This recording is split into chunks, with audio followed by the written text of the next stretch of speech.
बायोशेवर्ट्स law due to, और उसका result भी हमने लिखा था कि अगर कोई भी मूव चार्ज क्यों मूव कर रहा है, और ये एक बार फिर से देख लीजिए, क्यू चार्ज है, बी वेलोसिटी से जा रहा है, तो इधर पॉइंट पे फील्ड, ये एंगल कुछ भी हो सकता है, ये आर, इस पॉइंट का पोजीशन वेक्टर आर वेक्टर है, ये पॉइंट कितने भी डिग्री से घूम सकता है, यानी जो थीटा की वैल्यू होगी वो 0 से लेके 360 तक कुछ भी हो सकती है। अगर यहाँ अगर यहाँ देखोगे, अगर थीटा यहाँ देखोगे तो थीटा कितना हो जाएगा 0, यहाँ देखोगे तो थीटा कितना हो जाएगा 180। तो जहाँ थीटा हो, आपने देखा कि जो मैग्नेटिक फील्ड होती है उसका रिजल्ट होता है mu not upon 4 pi Q B cross R upon R cube. जहाँ पे बी क्रॉस आर 0 हो जाएगा, जीरो क्रॉस आर 0 कहाँ होगा, जहाँ पे थीटा 0 होगा या 180 होगा, बेटा। Yes sir. तो इसका मतलब कोई भी चार्ज अपने जिस डायरेक्शन में मूव कर रहा है, अगर मान लो उसी डायरेक्शन में उसी लाइन के अलोंग निकालना है, तो फील्ड 0 हो जाएगी, हमेशा याद रखना, है ना। अगर वेलोसिटी पैरेलल हो जाए बी के, या वेलोसिटी पैरेलल हो जाए आर के, या आर पैरेलल हो जाए बी के, तो मैं फील्ड कितना हो जाएगा 0। गेटिंग माय पॉइंट बेटा? Yes sir. ये था मूविंग चार्ज के कारण, और इसका मैग्नीट्यूड हमने निकाला था, that is mu not upon 4 pi Q V sine theta upon R square, जहाँ थीटा की वैल्यू 0 से 90 के बीच, 0 से 360 के बीच में कुछ भी हो सकती है। गेटिंग? ओके। अब बात आ रही है magnetic field due to current carrying conductor. तो next is magnetic field due to current carrying conductor.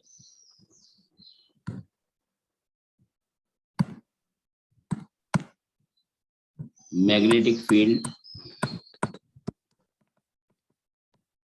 Due to current carrying conductor.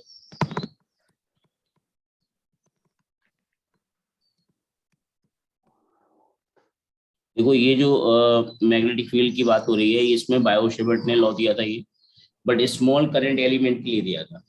It is this law is given by Biot-Savart's for small current element, अभी small current element के लिए बताया था, फिर हम अपनी मर्जी से बड़े लेंथ के लिए निकाल सकते हैं इंटीग्रेट करके। This law is given by Biot-Savart's for small current element. और करंट एलिमेंट वेक्टर होता क्या है, जैसे मान लो हमने कोई कंडक्टर ले लिया और इसमें आई करंट पास हो रही है, वो छोटा सा एक पार्ट कंसीडर कर लिया, छोटा सा, जिसकी लेंथ डीएल है, तो उस समय जो भी करंट की डायरेक्शन होगी वही डीएल की डायरेक्शन हो जाएगी। तो आई इंटू डीएल जो होता है उसको करंट एलिमेंट वेक्टर बोलते हैं। क्या बोलते हैं इसको? Current element vector. Tanvi, yes sir. जिस समय जो डायरेक्शन होगी, उस समय जो भी करंट की डायरेक्शन होगी वही उसकी करंट एलिमेंट वेक्टर की डायरेक्शन बन जाती है। तो बायो-सेवर्ट ने यही बताया था कि अगर हमारे पास कोई भी कंडक्टर है तो इसकी छोटा सा कंसीडर करते हैं आइडियल वेक्टर, छोटा सा हम लेंथ कंसीडर करेंगे आइडियल वेक्टर, और इस आइडियल वेक्टर से इस जिस पॉइंट पर मैग्नेटिक फील्ड निकालनी उस पॉइंट को हम ज्वाइन कराएंगे, उसको आर वेक्टर बोलेंगे। आर वेक्टर हमेशा आइडियल से उस पॉइंट की तरफ होना चाहिए जिस पॉइंट पर फील्ड निकाल रहे हैं। आर वेक्टर हमेशा उस पॉइंट की तरफ होना चाहिए जिस पॉइंट पर फील्ड निकाल रहे हैं। और कहाँ से ज्वाइन कराएंगे इसको? आइडियल से। कहाँ से ज्वाइन कराएंगे? आइडियल से। यहाँ पे जो, और ये जो एंगल बन रहा है थीटा, वो आइडियल और ideal vector and R vector के बीच में एंगल जो है, इनके बीच में जो एंगल है बिटवीन, वो एंगल थीटा है। कितना है? तो हाँ, तो अगर हम देखा जाए तो अभी पिछले बार हमने अभी जस्ट बताया बी बराबर होता है mu not upon 4 pi I Q B sine theta upon R square, ये बताया था। तो अगर मैं इसको छोटे एलिमेंट के लिए लिख रहा हूँ तो यहाँ पे डीवी लिखेंगे और यहीं से इसको यूज कर लेंगे म्यू नॉट अपॉन 4 पाई, और क्यू की जगह लिख सकते हैं क्या? आपको पता है कि आई बराबर क्या होता है? D Q by D T होता है, या D Q by D T होता है, या Q minus 0 upon T minus 0। Sir dB सिर्फ म्यू नॉट बाय 4 पाई होगा। क्या चीज है बेटा? ये जो डीबी है, ये जो डीबी है ये सिर्फ म्यू नॉट बाय 4 पाई होगा। बिल्कुल 100% लॉक कर दीजिए इसको, ठीक है। क्यू भी साइन थीटा आर स्क्वायर वो का है। अभी तो जाओ लिख रहा हूँ ना, अभी पूरा लिखा नहीं ना, अभी अच्छा। मैं ये बताने लग रहा हूँ ना अभी। ओ तन्वी, ओ अच्छा अच्छा ओके। इसको लिंक कर रहा हूँ ना। क्यू की जगह हम रख देंगे क्या? I D T. तन्वी, काम अभी पूरा हुआ नहीं है, हो रहा है। हम्म। और वेलोसिटी v से अगर कोई चार्ज मूव कर रहा है, अगर कोई भी चार्ज v वेलोसिटी से मूव कर रहा है, तो ये dl v बराबर क्या होता है? dl बाई dt नहीं हो जाएगा? डिस्टेंस कितना चल ये रहा है? वाला dl तो पार्ट चलो, समझ नहीं आया। मैं ये कह रहा हूँ बेटा, चार्ज को मैंने आई डी टी रख दिया, आई बराबर D Q by D T होता है ना, हाँ। तो q minus zero upon D T minus zero, छोटे छोटे से टाइम के लिए लिखेंगे तो आई बराबर q अपॉन डी टी नहीं हो गया? ओ तो ओके। q की जगह हमने आई यस डी टी रख दिया, और वेलोसिटी की जगह लिए हम लोग लिख रहे हैं dl by D T. Velocity क्या होता है? डिस्प्लेसमेंट अपॉन टाइम नहीं होता? यस। तो चार्ज अगर डीएल लेंथ चला तो कितना डिस्प्लेसमेंट हुआ? डीएल हुआ, तो वेलोसिटी क्या होगी? डीएल बाई डी नहीं होगी velocity? Yes sir. Upon R square, तो dt से dt कट गया, तो क्या आ गया? V not upon 4 pi I DL cross R upon R cube बन गया ना, क्योंकि I DL sine theta upon R square का मतलब क्या हुआ? I DL cross R upon R cube, check कर लो, साथ में डायरेक्शन भी होती है। जब क्रॉस प्रोडक्ट खोलेंगे तो yes sir. DL cross R का मतलब क्या हुआ? DL sine theta, R DL sine theta upon R square, तो आर क्यू से आर से कट जाएगा तो आर स्क्वायर नहीं आएगा नीचे।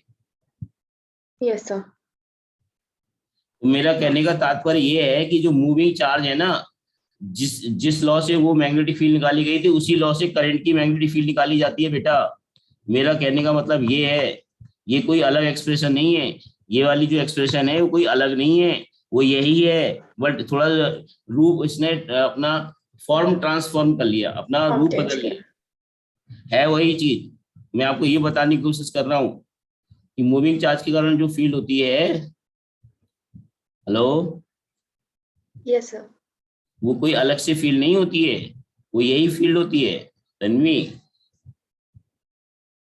Okay. Yes sir. I DL cross R upon R cube, ये तो नोट कर लिया ये? यस अब सर। समझ आया आपको पूरी बात? हम्म। नहीं आए तो बताओ अब क्या समझ नहीं आए, बोलिए। नहीं सर समझ आ गया। हटा दो इसको। Yes sir. तो तो ये वाला इसमें भी रिजल्ट बहुत कब? सारे वो केसेस आएंगे ना जैसे इलेक्ट्रोस्टैटिक्स में आते थे। अभी आने वाले हैं, डोंट वरी बेटा, तो बेसिक ही पढ़ा रहा हूँ ना ये। नहीं नहीं मैं बस नॉर्मली पूछ रही थी। जो भी केस आएंगे, आपसे कोई भी केस बच के नहीं जाएगा, आपको तो पता है मेरे बारे में। थोड़ा सा टाइम तो देना पड़ेगा ना बेटा। Yes sir. हटा दो इसको। हाँ। ये वाला फॉर्मूला कब लगाएंगे? बी बराबर mu not upon 4 pi Q B cross R upon R cube कब लगाएंगे? जब चार्ज मूव कर रहा हो, ठीक है। ये वाला रिजल्ट कब लगाएंगे? Mu not upon 4 pi I DL cross R upon R cube. ये दोनों एक ही फॉर्म में अलग अलग हैं?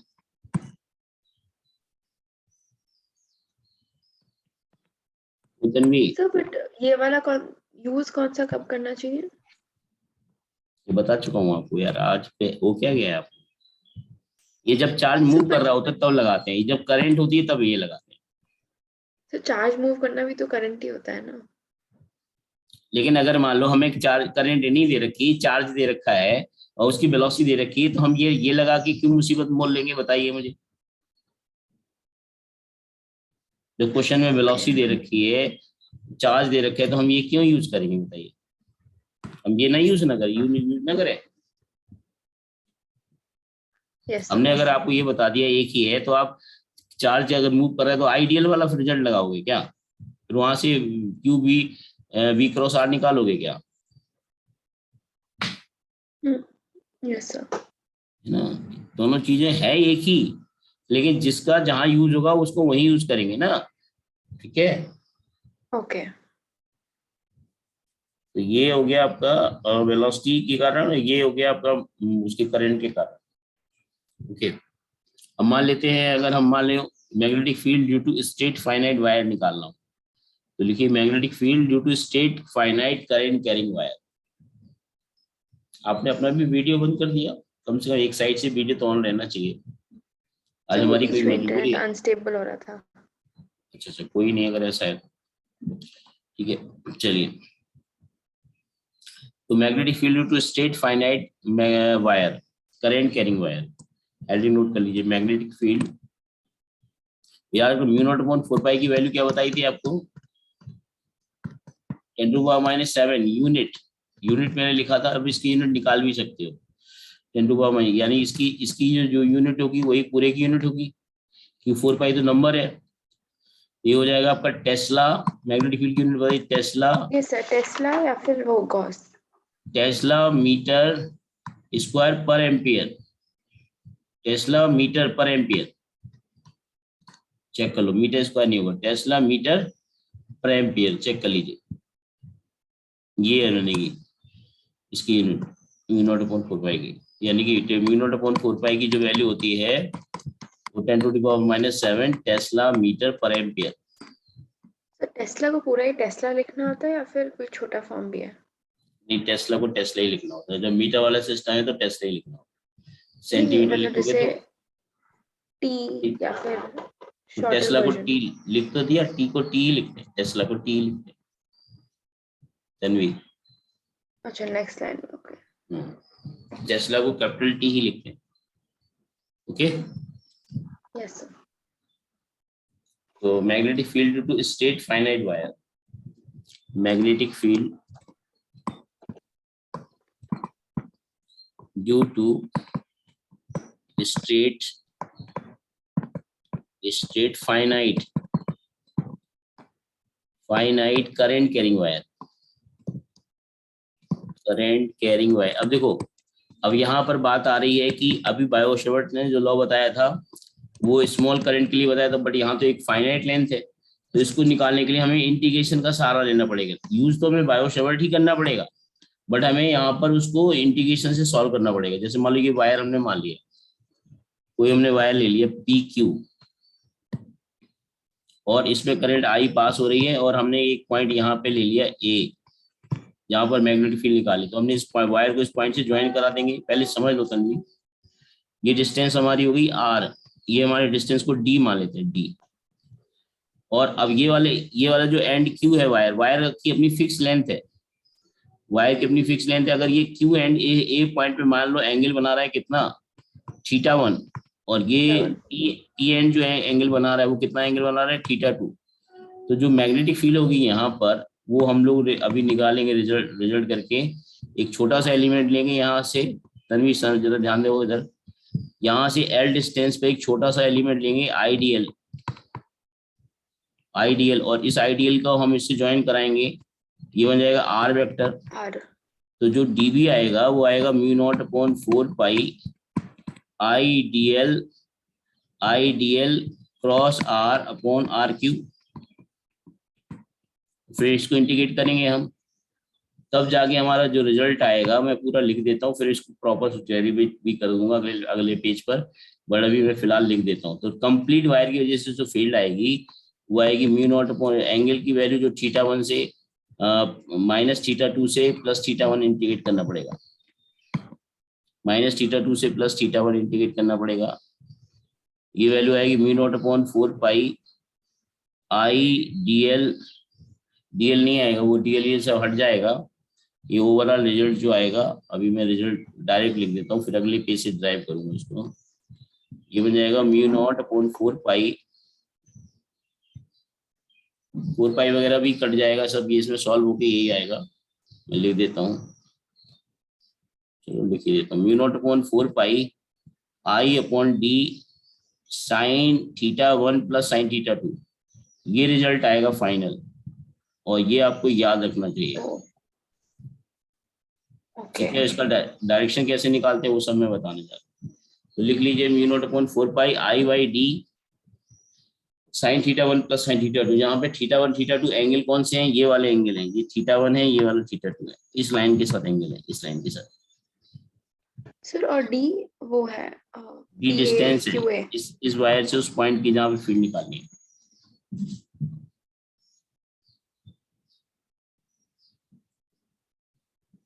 ये जस्ट रिजल्ट याद रखना है, जिसका डेरिवेशन पूछा जाता है बोर्ड एग्जाम में, इसलिए हम आप उसको डेरिवेशन भी कराने जा रहे हैं।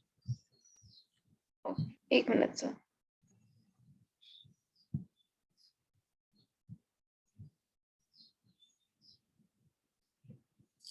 आपने जो इंटीग्रेशन में लिखा है वो है फ्रॉम, रेंज क्या है उसकी?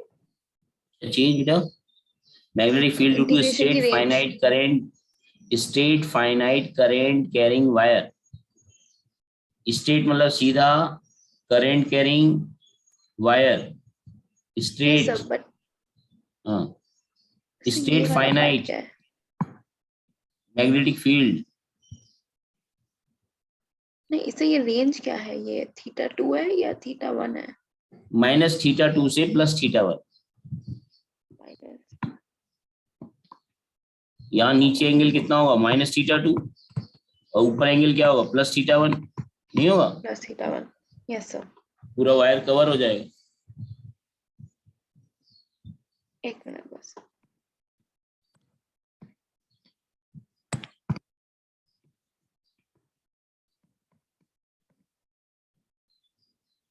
जब आप सॉल्व करेंगे, इंटीग्रेट करेंगे, तो ये रिजल्ट आएगा नीचे वाला। Okay, done sir.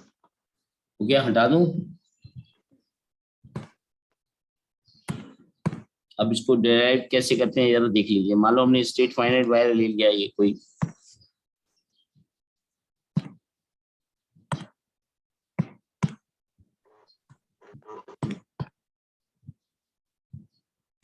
State finite wire ले लिया हमने कोई, और हमें यहाँ पर मैग्नेटिक फील्ड निकालनी है इस पॉइंट पर। तो हम क्या करेंगे, ये डिस्टेंस डी है, ये ऑलरेडी बता चुका हूँ। तो यहाँ से एल डिस्टेंस पर एक छोटा सा करंट एलिमेंट लेंगे, आईडीएल। आईडीएल, इस आईडीएल वेक्टर को हम लोग ज्वाइन करा देंगे, इससे ज्वाइन करा देंगे, इससे ज्वाइन करा देंगे इस पॉइंट पर जहाँ फील्ड निकालनी है। ये बन जाएगा आर वेक्टर।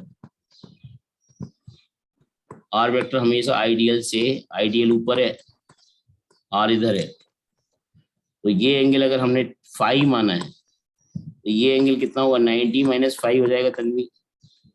ये एंगल कितना होगा, 90 प्लस 5, चेक कर लो, होगा? Yes sir. जो मैग्नेटिक फील्ड होगी इसमें एलिमेंट के कारण, वो स्मॉल फील्ड होगी, डीबी, और डीबी की वैल्यू हो जाएगी mu naught upon 4 pi I D L sign 90 plus 5। समझ में आई?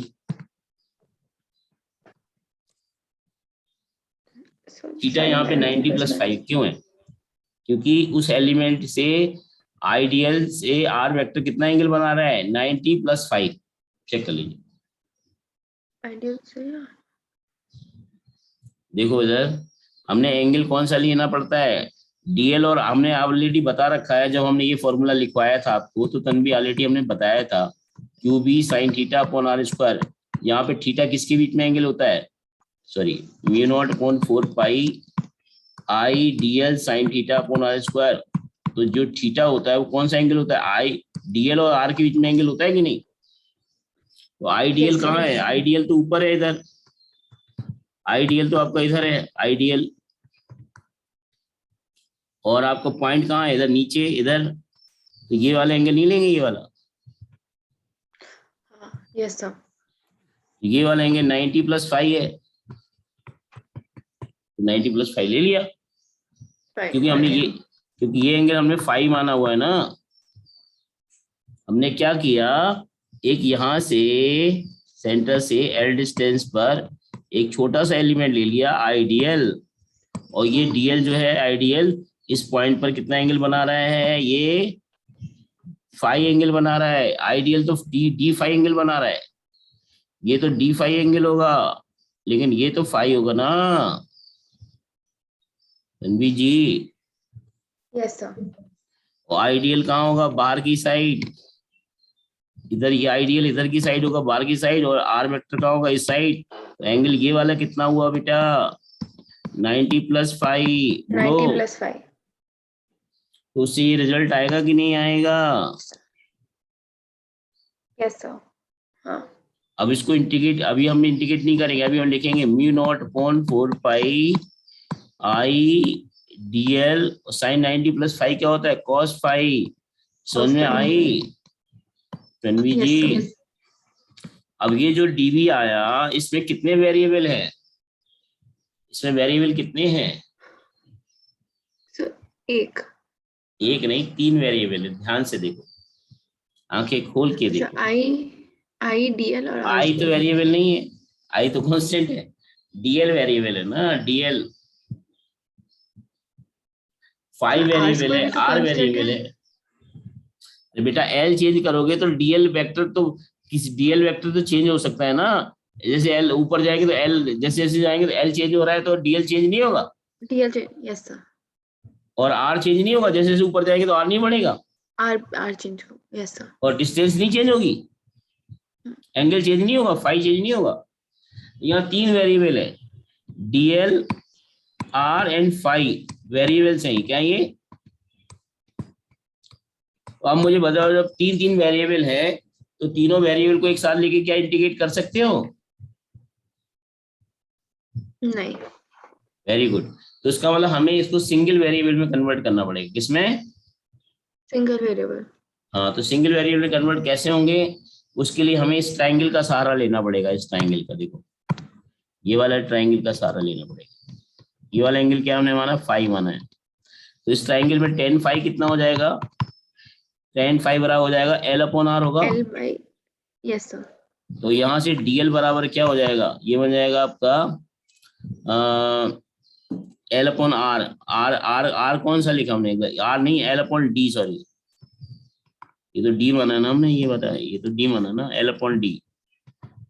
ओके। तो यहाँ से तन्वी जी, यहाँ से जो आएगा एल की वैल्यू कितनी आ जाएगी, एल की वैल्यू आ जाएगी D tan फाई। समझ में आई, D tan pi. Yes sir.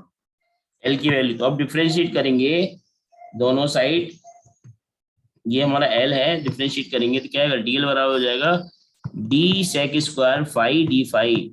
समझ में आई, सर ये कैसा आया। क्योंकि tan फाई का डिफरेंशिएशन सेक स्क्वायर फाई होता है, वो फाई के रिस्पेक्ट में कर रहे हैं इसलिए डी फाई। अब ऐसा कर लो, चाहे डी तो कांस्टेंट है, डी tan फाई का डिफरेंशिएशन क्या होता है, सेक स्क्वायर फाई, और इसका क्या होता है, डीएल बाई डी फाई। समझ में आई, यस सर। tan फाई का डिफरेंशिएशन क्या होता है बेटा, सेक स्क्वायर फाई क्या होता है। फाई। हाँ, तो डीएल बराबर क्या हो गया, D sec square phi D phi. D phi. तो यहां से एक वेरिएबल तो हम हटा सकते हैं, यहां से ये वाला वेरिएबल तो फाई के टर्म में आ गया। अब एक वेरिएबल और हटाना है, आर हटाना है। Yes sir. तो अब इसमें हम क्या ले लेंगे, कॉस फाई ले लेंगे, क्या ले लेंगे, कॉस फाई। कॉस फाई बराबर डी अपॉन कितना हो जाएगा, डी अपॉन कितना हो जाएगा, आर, ये वाला आर, ये वाला आर, ये तो डी है ना, ये डी है, ये आर नहीं है ये, क्यों यस तन्वी। सर। हाँ। यहां से आर की वैल्यू क्या आएगी, डी सेक फाई। समझ आया, यस सर। ठीक है। अब हमारा सारा काम हो गया। अब जैसे ही हमारे सारे काम, इक्वेशन नंबर 1 है ये, यहाँ से हमने 2 से डीएल की वैल्यू निकाल ली, और यहाँ से हमने आर की वैल्यू निकाल ली। लिख लीजिए इतना, एक बार खुद भी कर लेना ये, ठीक है, अपने आप तन्वी। Yes, sir.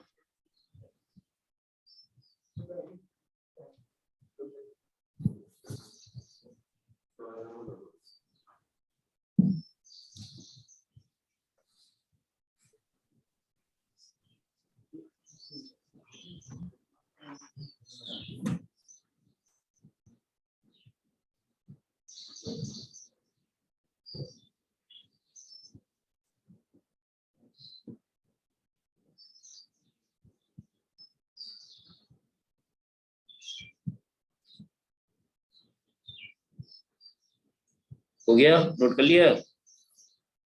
एक मिनट सर।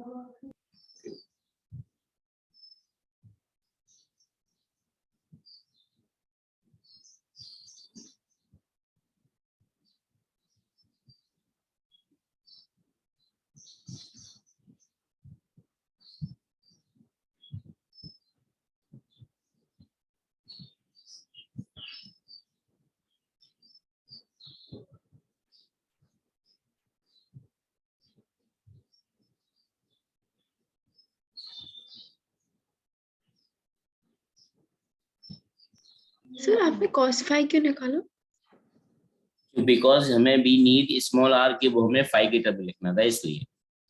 क्योंकि हमारे पास 3 वेरिएबल थे, डीएल, आर एंड फाई, तो हमारे सारे वेरिएबल हमें फाई में ले जाने थे। तो हमने डीएल को भी फाई के टर्म में निकाला, आर को भी फाई के टर्म में निकाला, और आर को फाई के टर्म में निकालने के लिए कॉस फाई की जरूरत पड़ रही थी, इसलिए निकाला। आई बात समझ में? Yes sir. तो तीनों वेरिएबल हमारे एक सिंगल वेरिएबल में कन्वर्ट हो गए। तो अब हम इक्वेशन फर्स्ट में पुट कर देंगे, ठीक है। मेन पर्पज क्या है मैं बता देता हूँ। सबसे पहले एक एलिमेंट मानना है, उस एलिमेंट की फील्ड को डीबी लिखना है, और डीबी में हमारे आई भी आ रहा है, डीएल भी आ रहा है, कॉस फाइव भी आ रहा है, और आर भी आ रहा है। फिर हमारा पर्पज रहेगा कि हमें डीएल को फाइव के टर्म में लिखना है, आर को भी फाइव के टर्म में लिखना है। वो हमने एक ट्राइंगल में साइन टेन थीटा लिया, उसको डिफरेंशिएट कर दिया। कॉस फाइव को डिफरेंशिएट करने की जरूरत नहीं पड़ी क्योंकि डायरेक्ट आर निकल गया, स्मॉल आर, ठीक है। Yes sir. अब हम अगले पेज से स्टार्ट करते हैं। तो जरा देखिए, अब हम इसमें देखेंगे तो जो डीबी आया कितना आया, डीबी की जो वैल्यू आएगी mu not upon 4 pi I. DL की जगह हमने लिखा, डीएल की जगह क्या लिखेंगे, D sec square phi D phi I DL हो गया। और साइन ये ऊपर यहाँ पे क्या था, कॉस फाई था, चेक cos करो। phi नीचे क्या है आपका, ये आपका D sec d phi sec d। C D sec phi का होल स्क्वायर। अरे है कि नहीं तन्वी? हाँ यस सर। तो अब जरा इसको सिंप्लीफाई करोगे तो म्यू नॉट अपॉन 4 पाई, ये बन जाएगा आई डी से डी, एक डी कट जाएगा, सेक स्क्वायर फाई से सेक स्क्वायर फाई कट जाएगा, ऊपर आएगा cos phi D phi upon D, बाकी सब कट जाएंगे, चेक कर लीजिए।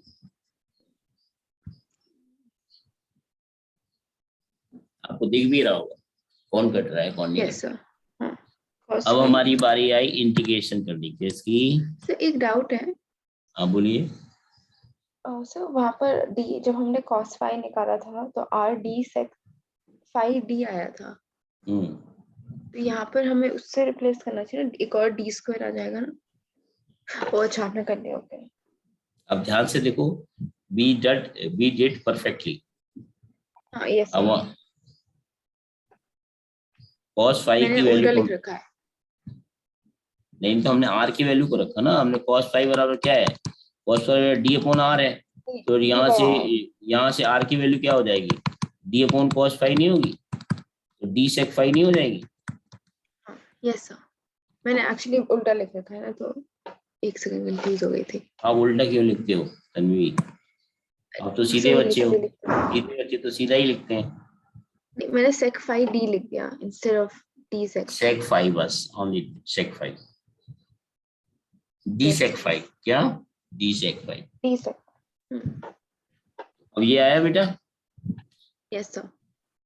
अब हम इंटीग्रेट करने जा रहे हैं, हम क्या करने जा रहे हैं, इंटीग्रेट। अब यहाँ तक ये, यहाँ तक तो ये बायो सेवर्ट्स है, बायो सेवर्ट की बात यहाँ हो रही है। बायो सेवर्ट ने स्मॉल एलिमेंट के लिए बताया था, बायो सेवर्ट तो ये हो गया ये। स्मॉल एलिमेंट के लिए, for small element, for small element. अगर हमें इसको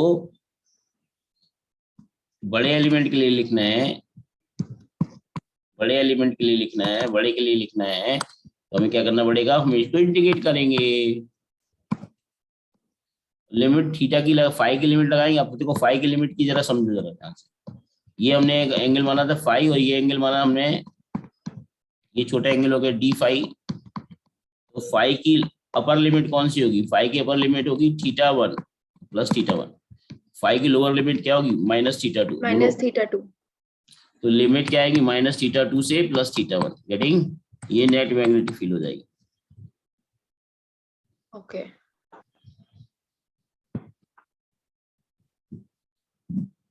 यस सर। अब हम इंटीग्रेट करने जा रहे हैं, तो cos फाई का इंटीग्रेशन तो आपको आता ही होगा। भी बाकी सब कांस्टेंट, माइनस जो बाकी कांस्टेंट वो बाहर आ जाएगा। cos फाई का डिफरेंस इंटीग्रेशन क्या होता है Tanvi, minus sine theta plus sine theta, differentiation होता है वो। हाँ सॉरी, ये आएगा साइन फाई। लिमिट लगाएंगे आप माइनस θ2 से θ1 प्लस θ1। तो बस अब लिमिट लगाएंगे तो V0/4 pi I by D, ये बन जाएगा sine θ1 minus sine of minus θ2। और आपको पता है कि साइन ऑफ माइनस थीटा जो होता है वो माइनस साइन थीटा होता है। ये वाला जो माइनस से आगे आ जाएगा, तो μ0/4 pi I by D sine θ1 plus sine θ2। यही रिजल्ट हमने आपको लिखवाया भी था, देख लीजिए। हेंस प्रूव, ये रिजल्ट आपका आ गया। आसान था डेरिवेशन तन्वी? Yes sir. हाँ, बस रिप्लेसिंग करनी आनी चाहिए। तो एक बार आप अपने मन से बना लेना खुद ही इसको, ठीक है, जरूरी है, क्योंकि बनाना बहुत ही जरूरी है। एक बार माइंड से आपके सेट हो जाएगा माइंड में, तो आपको हमेशा के लिए फिर आपके माइंड में सेट हो जाएगा, ठीक है। Yes sir. जो भी डेरिवेशन कराते हैं आप खुद ही एक बार कर लिया करो, तो वो आपके माइंड में सेट हो जाएंगे। हाँ। आगे बढ़े। Yes sir. अब इसके क्वेश्चंस कैसे आएंगे जरा देखते हैं, ठीक है। हटा दूं इसको। Yes sir. मान लेते हैं ये हमने कोई ये स्क्वायर दे दिया, कोई देखिए क्या दे दिया, स्क्वायर। हाँ, इसकी डायरेक्शन जरा देख रहे हैं कैसे निकालते हैं। मैग्नेटिक फील्ड की डायरेक्शन निकालना बहुत आसान है। जैसे करंट ऊपर जा रही है और यहाँ पर फील्ड निकालनी है, तो आपको राइट हैंड इस्तेमाल करना है। मेरा अभी थोड़ा मुझे वीडियो ऑन करना पड़ेगा, बट मैं क्या करूँ, थोड़ा सा मुझे डायरेक्शन कैसे समझाऊं मैं आपको, थोड़ा वीडियो ऑन करना पड़ेगा। मैं एक मिनट, थोड़ा सा एक minute. Okay, yes sir.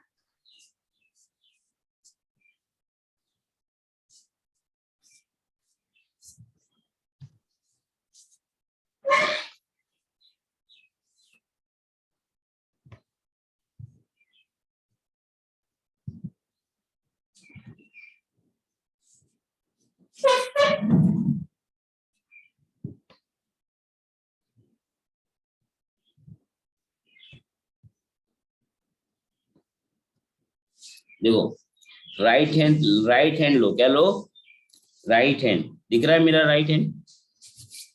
Yes sir. Right hand लेना है, और ये जो थंब दिख रहा है, थंब, यस सर। उसको करंट की डायरेक्शन में लेना है। कहाँ लेना है? करंट की डायरेक्शन में। और थंब को इन फिंगर्स के परपेंडिकुलर रखना है, ये 90 डिग्री पे रखना है। थम्स अप की तरह। हाँ, ये थंब जो रहेगा, थंब और इनके बीच में एंगल कितना होगा, 90। तो आपको क्या करना है, करंट की डायरेक्शन में थंब को ले जाना है, और जिस पॉइंट पे फील्ड निकालने वाले, फील्ड इधर निकालनी है, मतलब फील्ड आपकी इधर निकालनी है, इधर इस पॉइंट पर। तो आप फिंगर्स उस पॉइंट की तरफ फैलाओगे और थंब की डायरेक्शन में करंट लगोगे और थप्पड़ मारोगे। क्या करोगे? थप्पड़। जिस डायरेक्शन में थप्पड़ पड़ेगा उसी डायरेक्शन में मैग्नेटिक फील्ड हो जाए, यानी मैग्नेटिक फील्ड इसमें अंदर जाए। यहाँ पर मैग्नेटिक फील्ड देखेंगे तो देखो, अब ये पॉइंट, अभी पॉइंट इधर है, तो हथेली कहाँ चलेंगे, फिंगर्स कहाँ गए, इधर, अब थप्पड़ कहाँ मारा, बाहर की साइड। ये इसे एक मिनट, पहले Yes, थप्पड़ sir. कहाँ जा रहा था, अंदर, क्योंकि अंदर। पॉइंट इधर था। पॉइंट जब इधर था तो थप्पड़ इधर गया, अंदर की साइड। अब जब हमने यहाँ पॉइंट ले लिया तो थप्पड़ कहाँ गया, इधर की साइड। सर कहाँ पर पॉइंट लिया, दूसरी साइड पे। हाँ, पॉइंट अब हमने इधर लिया तो थप्पड़ कहाँ पड़ेगा, बाहर, आउटसाइड पड़ा। Outside, outside. ये थप्पड़ कहाँ पड़ा, इनसाइड। तो यहाँ इनवर्ड्स हो जाएगी फील्ड, यहाँ आउटवर्ड्स हो जाएगी फील्ड, आउटवर्ड्स। और लेकिन अगर हम देखेंगे तो ये ध्यान से देखेंगे तो सर्कुलर फील्ड आएगी, इसके कारण कैसी आएगी, सर्कुलर फील्ड आएगी। Circular field. और यहाँ पर अगर देखेंगे इस पॉइंट पर फील्ड तो टेंजेंट डायरेक्शन में आएगी, इधर डीवी, यहाँ पे आएगी डीवी इधर, यहाँ पे डीवी इनवर्ड्स आएगी, यहाँ पे डीवी आउटवर्ड्स आएगी। मतलब किसी वायर के अराउंड फील्ड आपकी सर्कुलर होती है। कैसी होती है, सर्कुलर। इस पॉइंट पे देखोगे तो अंदर, इस पॉइंट पे देखो तो बाहर, इस पॉइंट पे देखो तो इधर, इस पॉइंट पे देखो तो इधर, यानी कि सर्कुलर आएगी। यानी कि थप्पड़, ये हथेली के टिप को देखो, हथेली के टिप को देखो, हथेली के टिप जिस डायरेक्शन में जा रहे हैं वही मैग्नेटिक फील्ड की डायरेक्शन बन जाएगी। तन्वी, हथेली के टिप देखो, करंट की डायरेक्शन में थंब ले लो और हथेली को घुमाओ, हथेली की जो टिप जिस डायरेक्शन में जा रही है सर्कुलर मोशन करेगा, हथेली का टिप करेगा। तो वो हथेली का जो टिप होगा वो जिस डायरेक्शन में जा रहा होगा वही मैग्नेटिक फील्ड की डायरेक्शन, उस डायरेक्शन। ओके, समझ गए ना। तो राइट हैंड कर्व रूल बोलते हैं इसको, क्या बोलते हैं, right hand curve rule. Direction of magnetic field, direction of B vector is determined by right hand thumb rule. क्या, राइट हैंड कर्व रूल बोलते हैं, कर्व रूल बोलते हैं, राइट हैंड कर्व रूल, जिसको हम लोग, मैंने जिसको थप्पड़ रूल बता दिया। क्या बताया, थप्पड़ रूल। यस सर, वो ज्यादा वैसे एक्यूरेट है ना, सिंपल। जिस पॉइंट पे निकालना हो उस पॉइंट की तरफ फिंगर्स फैला दो और मार दो थप्पड़। ओके, ठीक है, दैट इज द। अब देखो, अगर हमारे पास ये कंडक्टर है और करंट हमारी एंटी क्लॉकवाइज है। कैसी है, क्लॉकवाइज। और ये स्क्वायर है, कोई इसकी लेंथ दे रखी है, कुछ एल दे रखी है, इसकी भी लेंथ एल दे रखी है, कुछ एल। और आपसे कहा जाए इसके सेंटर पे मैग्नेटिक फील्ड बताइए, करंट आई है तो सेंटर में मैग्नेटिक फील्ड निकालिए। तो जरा ध्यान देना तन्वी इस केस में कि एक वायर की फील्ड निकालेंगे, एक वायर की, ये वायर, इससे ये डिस्टेंस कितनी हो जाएगी, ये आपकी डी जो बन जाएगी, डी जो बन जाएगा वो L/2 बन जाएगा। और ये एंगल जो होगा हमारा θ1 वो कितना हो जाएगा, 45। ये एंगल कितना होगा, ये भी 45। तो ये जो हमने फॉर्मूला अभी बताया आपको, μ0/4 पाई I/d sin θ1 प्लस sin θ, इसमें ऑलरेडी साइन ले चुके हैं, इसमें ऑलरेडी साइन लिया जा चुके हैं। दोबारा साइन की वैल्यू मत रखना।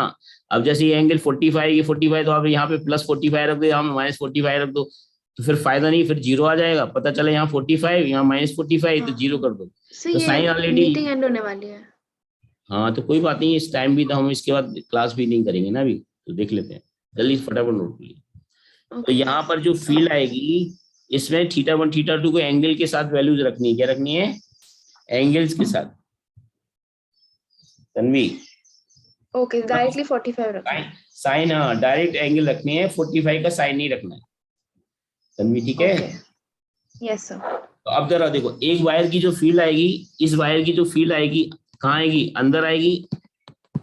इस वाली वायर की भी तो फील्ड अंदर ही आएगी, वही इस वायर की फील्ड अंदर ही आएगी। थप्पड़ वाला रूल देख लो तो आपको पता चल जाएगा, सब में फील्ड अंदर ही